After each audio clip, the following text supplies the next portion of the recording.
guys, today I'm gonna teach you how to use the Nimbot Bluetooth portable printer. So I got this from Shopee. So this is how it looks like. This is the box. The box is very makapal and maganda siya.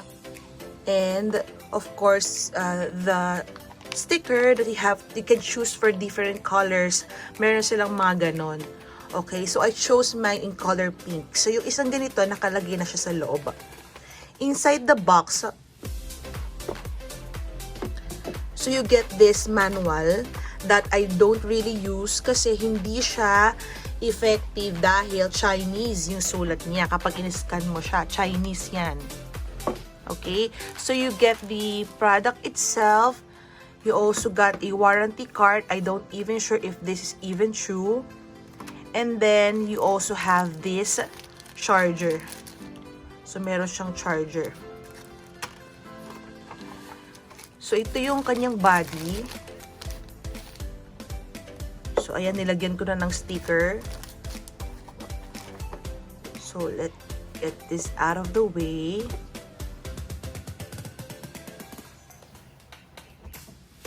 Okay, so ito na siya, yung item. So, the first thing you're gonna do is to download the application. So, this is the application, yung Nimbot. I don't know if you can tell. And tinry ko siya sa Apple ko, sa iPhone. Hindi siya, walang Nimbot doon na application. Pero hindi ko pa siya nasa-search masyado. Pero kaya tinry ko muna dito sa, sa Android. So, ayan siya. And then, so, pwede mo siyang i-open sa top. So, ayun yung sticker. You close them. So, dito lalabas yung sticker and then i-on mo siya.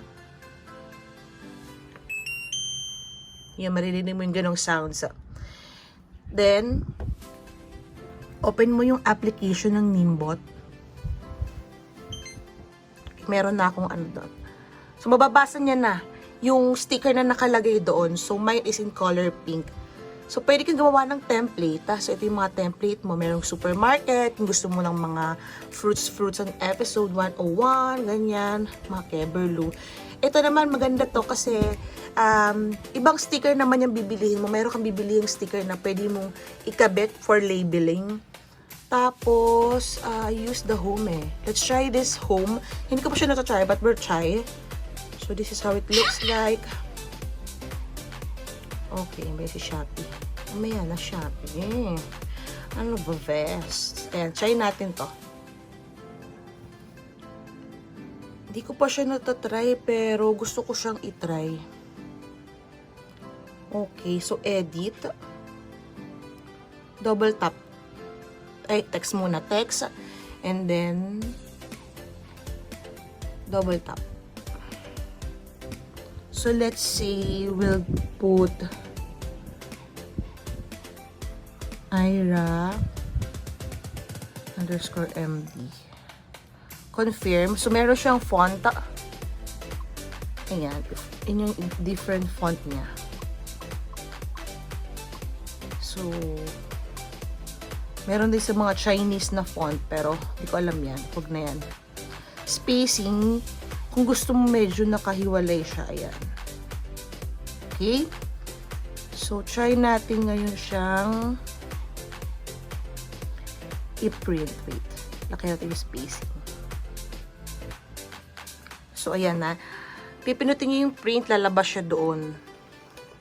So, print. Print. Ay, hindi siya pwede eh. May affect the printing effect.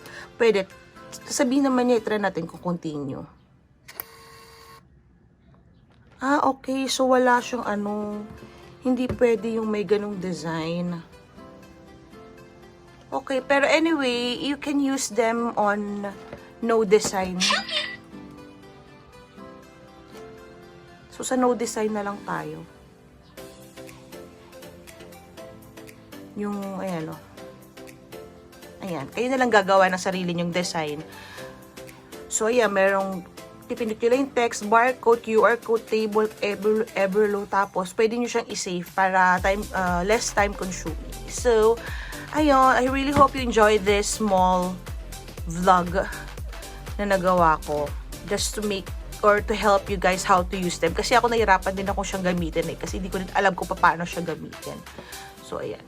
Ano mo lang siyang ganyan. So, ayan na, meron ka ng sticker. Okay? Like a Hellcat.